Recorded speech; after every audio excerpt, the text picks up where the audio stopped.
Hoje a Premier League é disparada, considerada a melhor liga do mundo. Mas será que a Premier League sempre foi já uma das melhores ligas do mundo? Será que o campeonato inglês sempre esteve entre as melhores? Foi aí que eu me perguntei, e bom, vou criar uma série de critérios e entender qual realmente foi a melhor liga de futebol de cada década. Então, eu criei alguns critérios aí para entender como que eu poderia, avaliar aí as ligas. E a partir desses critérios eu cheguei a alguns resultados bem interessantes e eu vou mostrar aqui para vocês qual é a melhor liga de cada década. Então se ajeita no sofá, pega a pipoquinha, porque vai começar aqui mais um conteúdo do Esporte Revoluciona.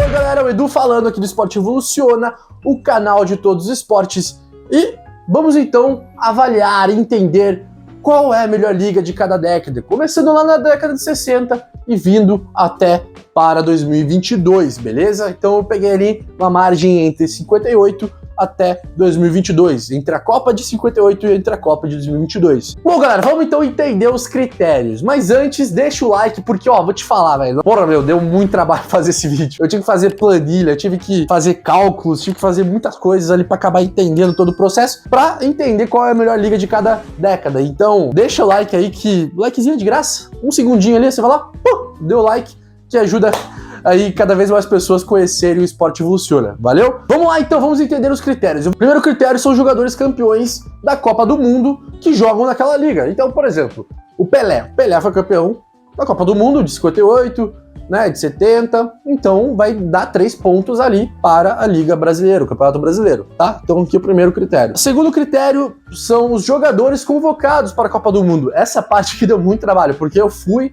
em todos os jogadores convocados de todas as Copas do Mundo de 58 para cá, para analisar em qual time jogava e, consequentemente, em qual liga que aquele jogador jogava. Então, um exemplo aqui, Messi. Messi joga no Paris Saint-Germain, logo um pontinho para a Liga Francesa. Kane joga no Tottenham, na Premier League, então um pontinho para o campeonato inglês, um ponto para cada liga em que tem um jogador ali convocado para a Copa. O terceiro critério é o prêmio de melhor jogador do mundo da France Football. Eu só peguei da France Football, ok? E eu peguei o prêmio que foi revisto lá, que depois eles deram um prêmio pro Maradona, pro Garrincha e pro Pelé, tá? Então eu peguei, por exemplo, o Pelé foi 7 vezes melhor do mundo, logo o Campeonato Brasileiro vai ganhar 10 pontos para cada vez que o Pelé foi o melhor do mundo, assim como o Messi foi várias vezes melhor do mundo pelo Barcelona, vai ganhar ponto também para a Liga Espanhola. O próximo critério são os times que foram campeões da Champions League. Bom, Real Madrid agora recentemente foi campeão da Champions League, então deu 50 pontinhos ali para a La Liga. Então é algo que traz muito peso, Geralmente as melhores ligas são os times que são campeões ali continentais, campeões da Champions League, assim como também eu criei o critério para Libertadores, só que aí entra um asterisco. Libertadores vale 40 pontos. Ah, meu Deus, como que a Champions League vale 50, Libertadores vale 40? Eu sei que aí é uma parte minha e você pode discordar, e tem todo o direito de discordar, mas é mais difícil ganhar a Champions League do que a Libertadores. Na Europa há muito mais ligas fortes, Então tem a Liga Espanhola, Inglesa, Italiana, Francesa, Alemã, sempre tem time português, time holandês incomodando. Então tem mais ligas ali fortes e mais times tradicionais, do que aqui na América do Sul, se você pegar no montante. Então, por esse motivo, a Champions League vale 10 pontinhos a mais aí do que a Libertadores. Agora, o Mundial de Clubes vale 40 pontos também, seja a Taça Intercontinental, seja o novo Mundial de Clubes da FIFA, 40 pontos. Então, por exemplo, agora o Real Madrid foi campeão do Mundial de Clubes, 40 pontinhos para a La Liga. O Corinthians, em 2012, foi campeão do Mundial de Clubes, então 40 pontinhos aí para o Campeonato Brasileiro. Próximo critério são os clubes que foram vice-campeões do seu respectivo torneio intercontinental. Então o time chegou na final, mas não foi campeão, ganha 10 pontos, seja para Libertadores ou seja para Champions League. E o último critério é o número de times que foram campeões naquela década. Vou dar um exemplo aqui. No Campeonato Espanhol, de 2010 para cá, nós tivemos 3 campeões diferentes: Barcelona, Real Madrid, Atlético de Madrid, logo 3 pontos para a La Liga. Consequentemente, quanto mais times campeões, mais times diferentes campeões da liga, maior vai ser o número de pontos, Então, por exemplo, o Campeonato Argentino teve uma década lá que teve 10 campeões diferentes, então ganhou 10 pontos o Campeonato Argentino. Então, isso é para valorizar ali um pouquinho a questão da competitividade. Por exemplo, o Campeonato Alemão vai ser 1 ponto toda década, quase, O Bayern de Munique só que ganha aquela porra. Bom, então vamos lá, vamos partir aí para cada década, começando na década de 60. Apenas uma observação sobre a década de 60. A década de 60, eu peguei entre 58 a 69, ok? Aí depois fica tudo bonitinho. Bom, vamos então começar, galera. Uma coisa importante antes é que eu peguei os 10 campeonatos que eu considero que são os principais para a história do futebol. Que são os campeonatos dos times que foram campeões da Copa do Mundo. Então, Uruguai, Campeonato Uruguaio, Campeonato Argentino, Campeonato Brasileiro. Na Europa, Campeonato Inglês, Campeonato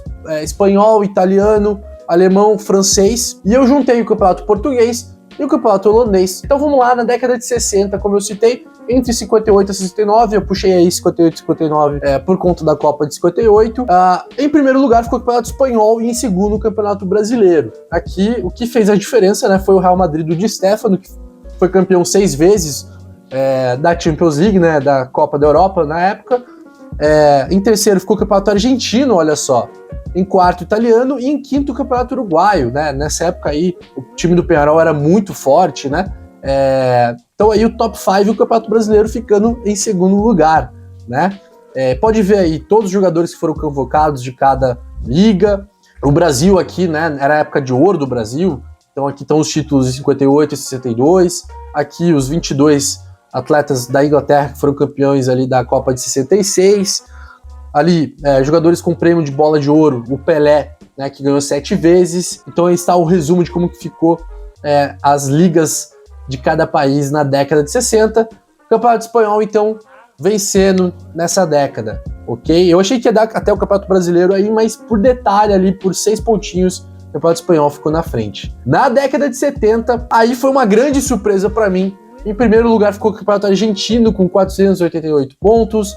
O Campeonato Alemão ficou em segundo, o Campeonato Holandês em terceiro, o Inglês em quarto e o Campeonato Brasileiro aqui na quinta posição. Destaque também para o Campeonato Uruguaio, que está em sexto. O Espanhol, que foi primeiro, caiu para sétimo, e aí o Italiano, Francês e Português complementam. Aqui na década de 70, o Campeonato Argentino ganhou muito porque dominou a Libertadores nessa época, né? Então ali teve os títulos do Independiente, por exemplo, o título do Boca Juniors também, título do Estudiantes. Além disso, também teve ali 2 títulos mundiais nessa época para os times argentinos, então isso fez muita diferença aqui. Além disso, o que fez diferença também foi ali a competitividade, né? Ganhou 8 pontos, então era uma época que o campeonato argentino era forte, realmente. Outro fator também foi o título da Copa do Mundo de 78, da Argentina, então 21 jogadores daquele elenco eram no campeonato argentino. Isso fez com que o campeonato argentino ficasse em primeiro. O campeonato alemão ficou em segundo. Tinham times muito fortes na época, o Bayern de Munique do Beckenbauer. A Alemanha foi campeão em 74 e 21 dos 22 jogadores jogavam na Alemanha.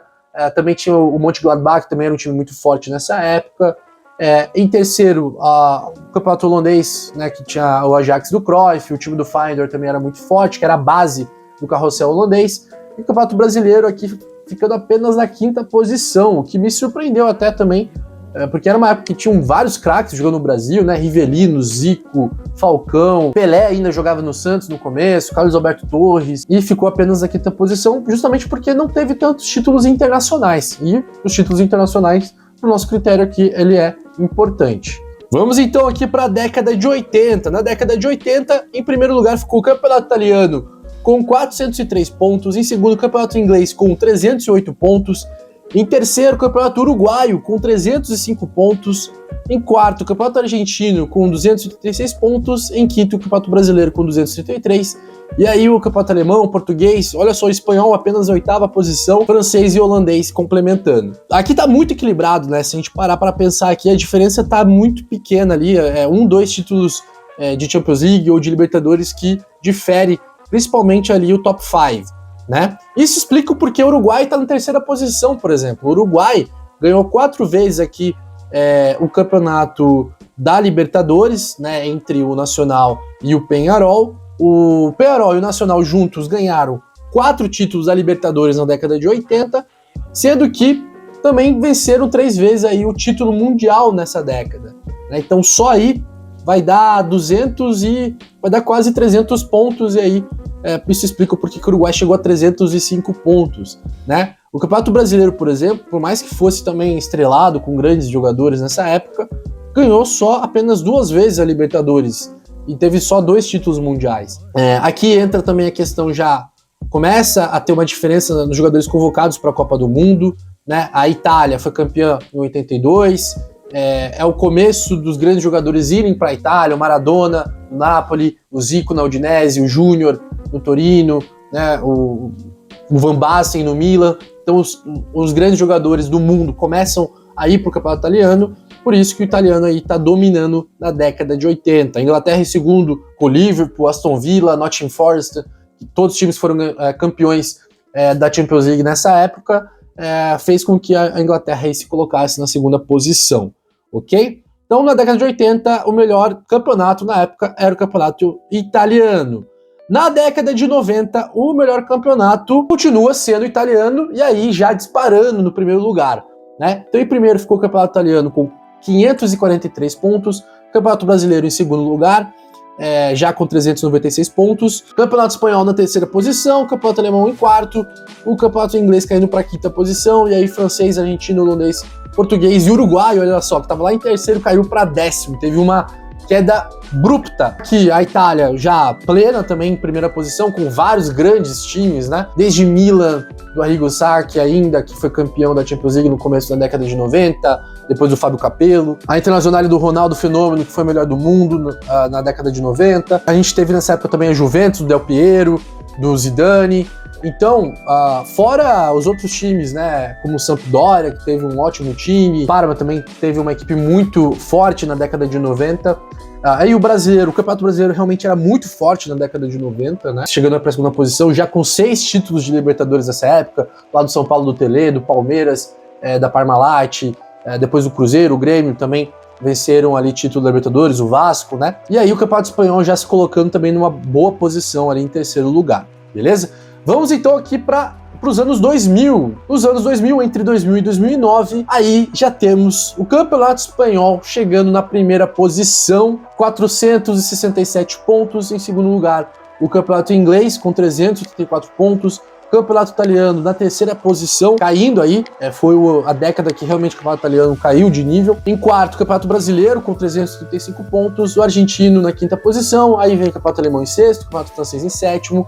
Português, holandês e uruguai lá na 10ª posição. Bom, aqui o que explica muito o Campeonato Espanhol ter ficado na primeira posição foi não só a questão, foi principalmente que o prêmio da Bola de Ouro, né, que a gente teve aqui nessa época, o Ronaldo Fenômeno, Zidane, Ronaldinho Gaúcho, Messi, todos eles venceram o prêmio jogando pelo Barcelona e Real Madrid.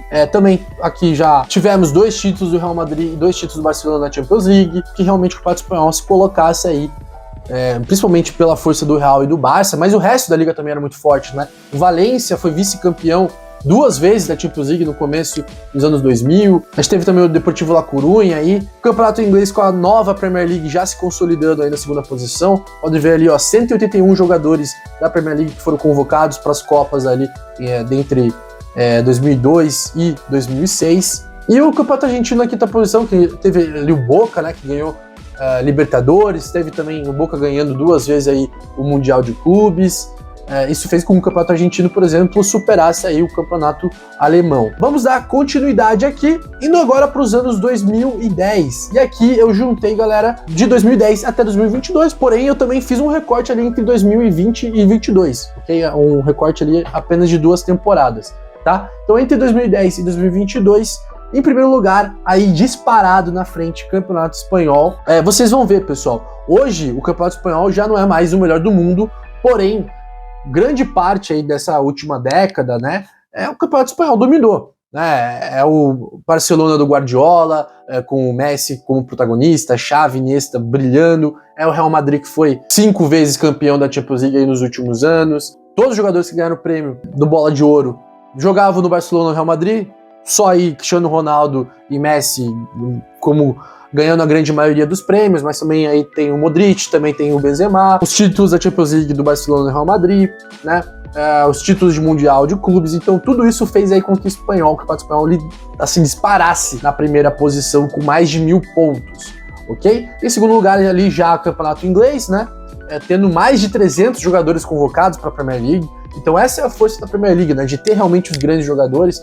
O Campeonato Espanhol, quanto a força, é muito concentrada no Barcelona, Real Madrid e Atlético de Madrid. A Premier League é pelo seu equilíbrio, por ter tantos jogadores ali que são jogadores de seleção, jogadores que podem ser convocados para a Copa. Em terceiro, o Campeonato Brasileiro, aí se deve aos títulos da Libertadores que ganhou nesse período, né? Também teve o título mundial aqui do Corinthians.